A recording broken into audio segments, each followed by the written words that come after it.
So hello guys, जैसा कि आप सब लोग जानते हैं कि हमने अपनी इंडियन पॉलिटी की क्लासेस जो हैं वो स्टार्ट की हुई हैं। राइट गाइस, देखिए अगर आपने हमारे प्रीवियस लेक्चर्स देखे हैं तो आपको पता होगा कि हम अपने 3 टॉपिक्स जो हैं वो कंप्लीट कर चुके हैं। एक हिस्टोरिकल बैकग्राउंड ऑफ इंडिया, एक मेकिंग ऑफ द कॉन्स्टिट्यूशन और एक salient features of the constitution. ठीक है, और उससे रिलेटेड जो भी एमसीक्यूज हैं वो भी हम कंप्लीट कर चुके हैं। ठीक है, सो गाइस अगर आपने अभी तक नहीं देखे तो उन्हें जाके देखिए। मैंने जो एमसीक्यूज हैं उसकी अलग प्लेलिस्ट बनाई है और जो ये कोर्स चल रहा है इंडियन पॉलिटी का, इसके रिलेटेड जो है वो अलग प्लेलिस्ट बनाई हुई है।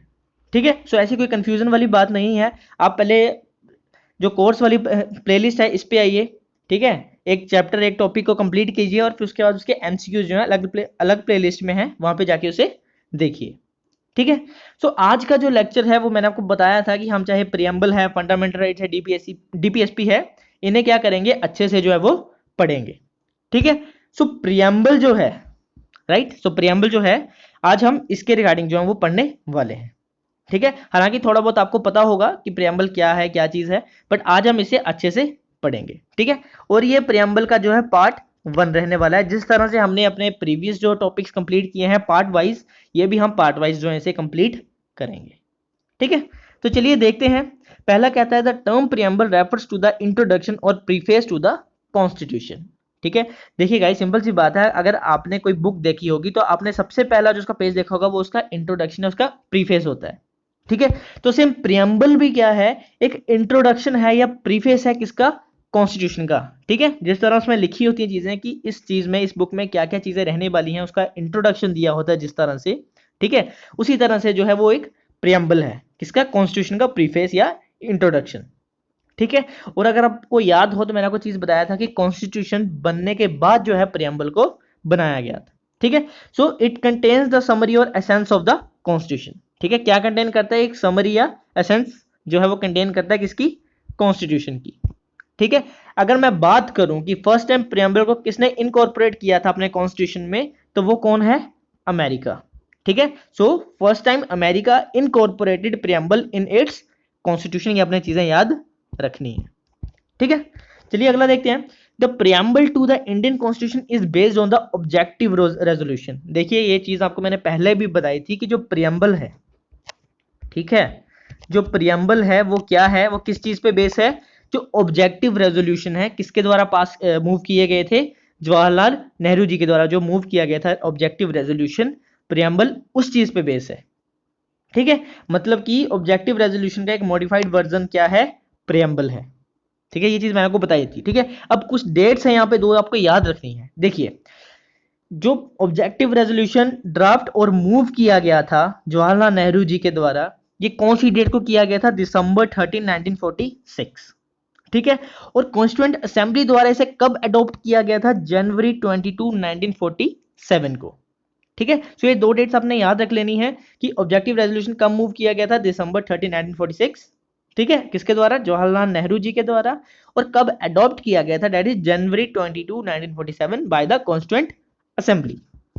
ठीक है, चलिए अगला बोलता है it has been amended by the 42nd constitutional amendment act 1976 which added 3 new words. देखिए, अगर आपने क्वेश्चंस देखे हैं, प्रीवियस ईयर क्वेश्चन देखा है, या आपने नॉर्मल इस चीज से रिलेटेड क्वेश्चन देखे हैं, तो आपको एक स्टेटमेंट जरूर मिलेगी, या फिर आपको मिलेगी कि क्या प्रियम्बल को अमेंड किया जा सकता है, या फिर ये स्टेटमेंट मिलेगी, या फिर लिखा जाएगा कि प्रियम्बल जो है वो अब तक सिर्फ एक बार अमेंड हुआ है।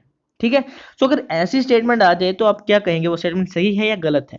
ठीक है, तो उसका आंसर यही दिया हुआ है कि वो स्टेटमेंट बिल्कुल सही है। क्यों, क्योंकि देखिए it has been amended by the 42nd constitutional amendment act of 1976। ठीक है, जो 42nd कॉन्स्टिट्यूशनल अमेंडमेंट एक्ट आया था 1976 का, उसमें इसे अमेंड किया गया था, मतलब इसमें कुछ चेंजेस लाए गए थे। अब वो क्या चेंजेस थे, देखिए इस चेंजेस के द्वारा क्या था कि कुछ 3 न्यू वर्ड्स जो है वो ऐड किए गए थे। अब वो 3 न्यू वर्ड्स क्या है वो देख लेते हैं। पहला है सोशलिस्ट, दूसरा है सेक्युलर, और तीसरा है इंटेग्रिटी। ठीक है, सोशलिस्ट, सेक्युलर और इंटेग्रिटी, ये 3 वर्ड्स जो थे वो 42nd कॉन्स्टिट्यूशनल अमेंडमेंट एक्ट 1976 के द्वारा जो है वो इसमें ऐड किए गए थे। ठीक है, और एक और चीज देखते हैं, जो एन ए पालखीवाला जी हैं, उन्होंने जो क्या है, एक एमिनेंट ज्यूरिस्ट और कॉन्स्टिट्यूशनल एक्सपर्ट। ठीक है, उन्होंने प्रियम्बल को क्या बोला है, as the identity card of the constitution. ठीक है। देखिए आइडेंटिटी कार्ड कौन सा, इसका सिंपल सा मतलब क्या है, मान लीजिए जैसे आप कोई स्कूल में पढ़ते हैं, कॉलेज में पढ़ते हैं, या फिर आप किसी जॉब वगैरह करते हैं, ठीक है। सो आपको ऑब्वियसली आपके पास एक आइडेंटिटी कार्ड दिया जाता है, जिसे देखकर ये पहचान, मतलब ये हम कह सकते हैं कि आपका क्या नाम है, जिसमें वो सारी चीज़ें इंक्लूड की जाती हैं, आपका नाम वगैरह, आपका क्या प्रोफेशन है, वो सारी चीज़ें इसमें इंक्लूड की जाती हैं, ठीक है। सो यही सेम चीज़ जो है वो प्रियम्बल के रिगार्डिंग कही गई है कि प्रियम्बल जो है वो कॉन्स्टिट्यूशन का क्या है, आइडेंटिटी कार्ड है, ठीक है। और किसने कहा, ये एन ए पालखीवाला ने, ठीक है।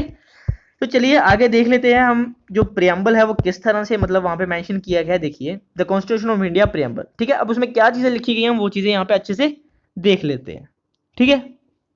इसमें लिखा है we the people of India, ठीक है, having solemnly resolved to constitute India into a sovereign, socialist, secular, democratic republic and to secure to all citizens, ठीक है। क्या बोलता है कि जो मतलब देखिए the we the people of India, ठीक है, having solemnly resolved to constitute India into a, ठीक है, किस चीज में करना है, sovereign, socialist, secular, democratic Republic, ठीक है।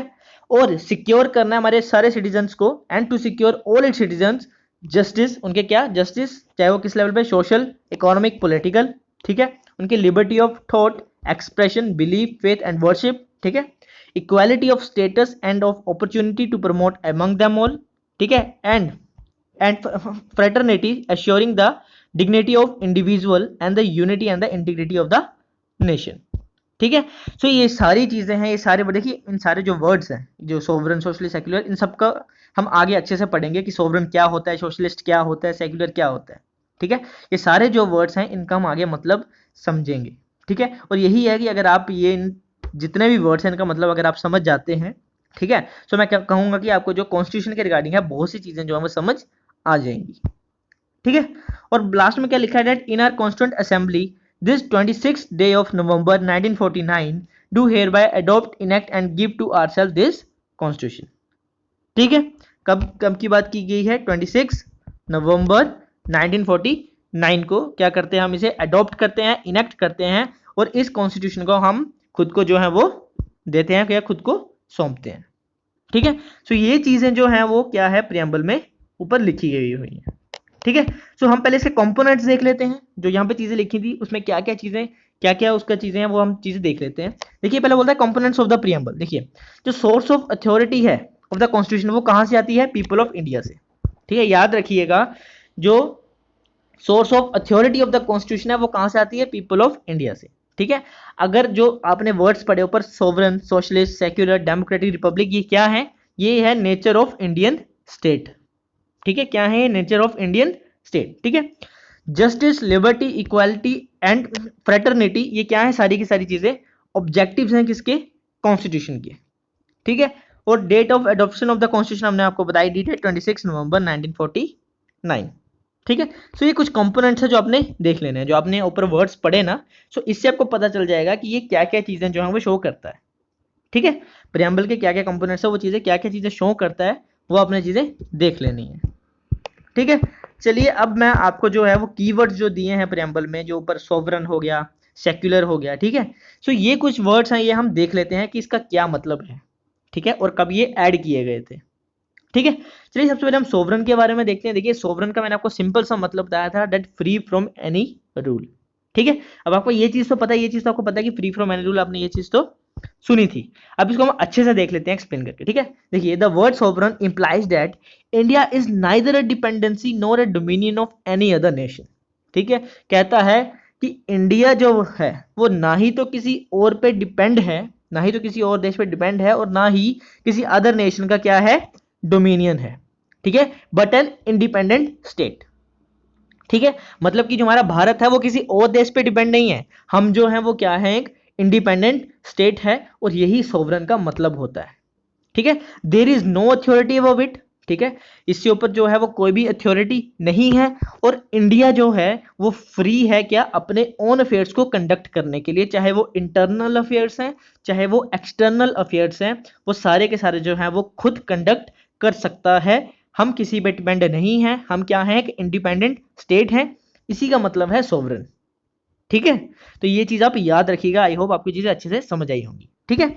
और एक और चीज मैंने आपको यहाँ पे बता देता हूँ, देखिए, बीइंग अ सोवरन स्टेट, ठीक है, being a sovereign state, India can either acquire a foreign territory or cede a part of its territory in favour of foreign state. ठीक है, कह रहा है कि सोवरन स्टेट होने के नाते क्या है, जो इंडिया है, ठीक है, वो किसी फॉरेन जो है टेरिटरी को क्या कर सकता है, एक्वायर भी कर सकता है, और अपने किसी टेरिटरी को क्या है, फॉरेन स्टेट को दे भी सकता है।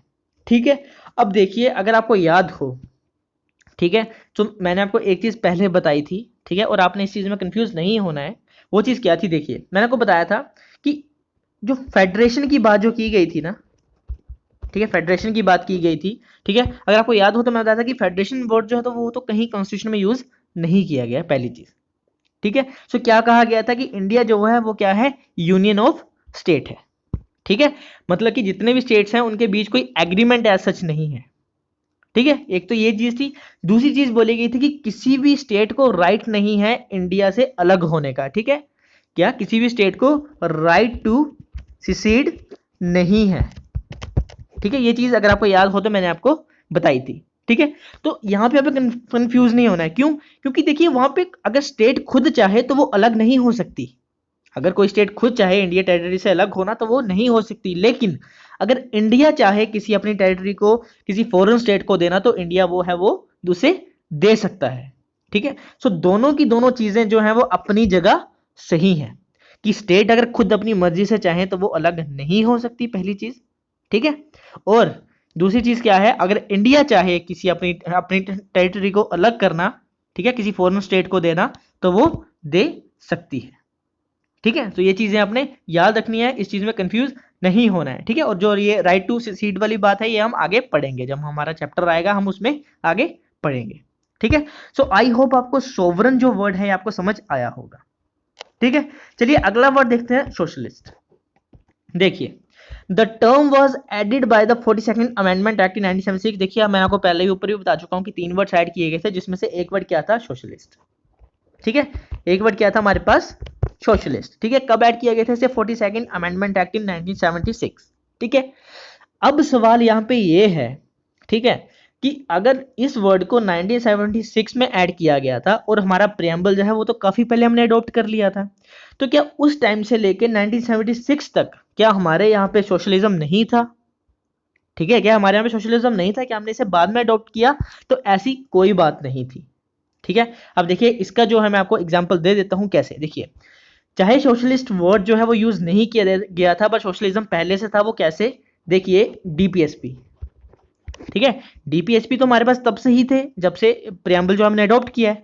ठीक है, तो देखिए, डीपीएसपी का क्या मतलब होता है, एक वेलफेयर स्टेट बनाना, राइट, एक वेलफेयर स्टेट बनाना, या सिंपल सा मैं कहूं कि ये क्या है, गाइडलाइंस है, किसके लिए, गवर्नमेंट के लिए, कि अगर कोई गवर्नमेंट कोई भी पॉलिसी ला रही है, सो उसमें क्या है, जो लोगों के वेलफेयर को ध्यान में रखते हुए पॉलिसीज लानी है। ठीक है, सो डीपीएसपी तो है, अगर आप कहोगे। ठीक है, अगर सोशलिज्म की बात करें, सो अगर आपको बताना हो कि 1976 से पहले अगर सोशलिज्म था हमारे यहाँ पे, नहीं था। ठीक है, सो आप कैसे बताएंगे कि डीपीएसपी जो है वो पहले से ही इंडियन कॉन्स्टिट्यूशन में या इसमें जो मेंशन किए गए थे। ठीक है, जिसका क्या मतलब होता है कि वेलफेयर स्टेट का निर्माण करना। ठीक है, कि गवर्नमेंट कोई भी पॉलिसीज ला रही है तो क्या है, लोगों का वेलफेयर ध्यान में रखते हुए वो पॉलिसीज लानी चाहिए। ठीक है, तो इससे हमें क्या चीज पता चलती है कि अब तक जो है, जो कॉन्स्टिट्यूशन में जो ये था, सोशलिस्ट था, वो इम्प्लिसिट फॉर्म में था। ठीक है, लेकिन जब 1976 में अमेंडमेंट करके जब उसे वहां लिख दिया गया तो वो क्या बन गया, एक्सप्लिसिट में आ गया। ठीक है, पहले तो इम्प्लिसिट था ना, पहले ऐसे मेंशन नहीं किया था ऐसा कि हाँ हमारे यहाँ पे सोशलिस्ट है या नहीं है। ठीक है, बट जब 1976 में जो है अमेंडमेंट हुई तो फिर क्या वो एक्सप्लिसिट फॉर्म में बाहर आ गया। ठीक है, बट उससे पहले डीपीएसपी थे, जो हम कह सकते हैं कि जो सोशलिज्म जो था वो पहले से ही इसमें हमारे कॉन्स्टिट्यूशन में, हमारे कंट्री में था। ठीक है, अब देखिए, मैं आपको छोटी एक और चीज बताता हूं। देखिए, सोशलिज्म बेसिकली दो टाइप के होते हैं। ठीक है, एक होता है डेमोक्रेटिक सोशलिज्म, एक होता है कम्युनिस्टिक सोशलिज्म। ठीक है, आपने बस ये डिफरेंस समझना है इसमें क्या है, और इंडिया में कौन सा सोशलिज्म है हम वो देखेंगे। ठीक है, देखिए, डेमोक्रेटिक सोशलिज्म बेसिकली क्या होता है, मिक्स्ड इकोनॉमी होती है। ठीक है, क्या होता है, बेसिकली मिक्स्ड इकोनॉमी होती है। कि 2 मिनट जरा ये साइड, हाँ ठीक है। ठीक है, मिक्स्ड इकोनॉमी होती है। मिक्स्ड इकोनॉमी का मतलब कि पब्लिक सेक्टर जो है और प्राइवेट सेक्टर है, ठीक है, वो क्या करते हैं, यहाँ पे कोएग्जिस्ट करते हैं, राइट।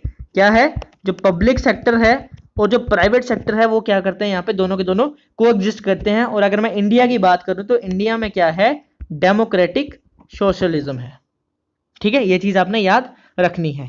बट अगर मैं कम्युनिस्टिक सोशलिज्म की बात करूं तो यहाँ पे क्या होता है, देखिए, nationalisation of all means of production and distribution, ठीक है। मतलब कि सिंपल सी बात है कि यहाँ पे जो भी इंडस्ट्रीज हैं, जो भी इकोनॉमी का पार्ट है, वो सारा का सारा क्या है, वो किसके अंदर आता है, गवर्नमेंट के अंदर, ठीक है। यहाँ पे जो प्राइवेट प्रॉपर्टी है उसको क्या कर दी जाता है, अबोलिश कर दिया जाता है, मतलब प्राइवेट सेक्टर का या प्राइवेट प्रॉपर्टी का कोई भी यहाँ पे रोल नहीं है, सारी की सारी चीजें जो है वो किसके अंदर आ जाती हैं, गवर्नमेंट के अंदर, ठीक है। सो क्या कहा है, देखिए, nationalisation of all means of production and distribution, ठीक है। सो ये चीज आपने याद रखनी है। और अगर मैं कम्युनिस्टिक सोशलिज्म की बात करूं तो ये कहां पे है अभी के टाइम पे, अगर एक एग्जांपल दूं आपको तो वो चाइना, ठीक है। पर इंडिया ने कौन सा अडॉप्ट किया है, डेमोक्रेटिक सोशलिज्म, ठीक है, जहां पे क्या है, मिक्स्ड इकोनॉमी है, राइट, और पब्लिक एंड प्राइवेट सेक्टर है, वो दोनों के दोनों क्या करते हैं, यहाँ पे कोएग्जिस्ट करते हैं, ठीक है। सो ये डिफरेंस आपने जो है इन दोनों में समझना है, ठीक है। चलिए अगला देखते हैं हमारे पास, देखिए अगला वर्ड है हमारे पास यहाँ पे सेक्युलर, ठीक है। देखिए, the term secular too was added by the 47 constitutional amendment act of 1976, ठीक है। देखिए, तीन वर्ड्स ऐड किए गए थे, पहला तो हमने देख लिया सोवरेन, दूसरा कौन सा था, सेक्युलर वर्ड, ठीक है।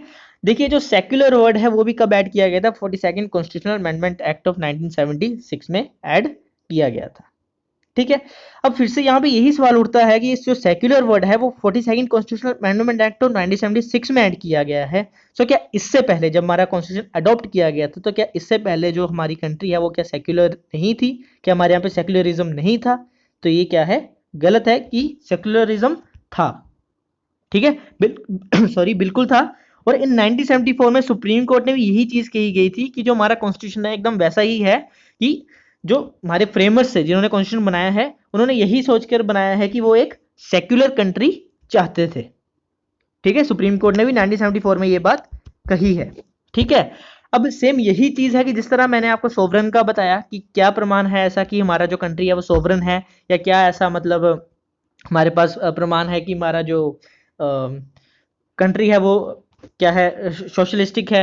और सेम यही अब यहाँ पे क्वेश्चन उठता है कि क्या ऐसी चीजें हैं जो हम कह सकते हैं कि हमारी जो कंट्री है वो सेक्युलर है, ठीक है। सो क्या चीज इसमें आती है, देखिए, दैट इज फंडामेंटल राइट की अगर हम बात करें वो भी आर्टिकल 25 से 28, जो क्या है, right to freedom of religion, ठीक है। अगर हम आर्टिकल 25 से 28 की बात करें, right to freedom of religion, तो ये सिंपल सी बात बताती है कि हमारी जो कंट्री है, हमारा कॉन्स्टिट्यूशन जो है वो क्या है, सेक्युलर है, ठीक है। बाकी इसमें क्या है, 25 में क्या है, 28 में, 26, 27 क्या है इस आर्टिकल, ये हम आगे पढ़ेंगे फंडामेंटल राइट्स में। बट अगर आपसे एक क्वेश्चन आ जाए कि क्या है, अगर मतलब कि क्या चीज बताती है कि हमारी जो कंट्री है, हमारा कॉन्स्टिट्यूशन जो है वो सेक्युलर है, तो आप ये इसमें एग्जांपल दे सकते हैं, ठीक है। सो हम कह सकते हैं कि 1976 से पहले भी जो हमारी कंट्री में हमारा जो कॉन्स्टिट्यूशन है वो बनाया गया वो सेक्युलर को ध्यान में रखते हुए, या हमारी कंट्री में सेक्युलरिज्म है, ठीक है। और पीवी गजेंद्र गडकर जी ने कहा था, जो एक former chief justice of India हैं, उन्होंने सेक्युलरिज्म को डिफाइन किया है एज द इंडियन कॉन्स्टिट्यूशन, ठीक है, the state does not owe loyalty to any particular religion as such, ठीक है। जो हमारा कंट्री है, जो हमारी स्टेट है, ठीक है, वो किसी भी रिलीजन के प्रति क्या है, लॉयल नहीं है, ठीक है। It is not irreligious and anti religious, it gives equal freedom to all religions, ठीक है। जो कॉन्स्टिट्यूशन क्या है, एंटी रिलीजियस है, ठीक है। इट सिंपली मीन्स कि ये सारे के सारे रिलीजन को जो है वो इक्वल फ्रीडम देता है, ठीक है। ये इन्होंने ये बात कही है, ठीक है। मतलब कि सिंपल सी बात है, हम किसी एक पर्टिकुलर रिलीजन को नहीं मानते, इंडिया जो है एक पर्टिकुलर रिलीजन को नहीं मानता है, ठीक है। उसके लिए जितने भी रिलीजन है, जितने भी रिलीजन के लोग यहाँ रह रहे हैं, वो सारे के सारे क्या हैं, इक्वल हैं। और यही जो है सेक्युलरिज्म यही चीज दर्शाता है, ठीक है।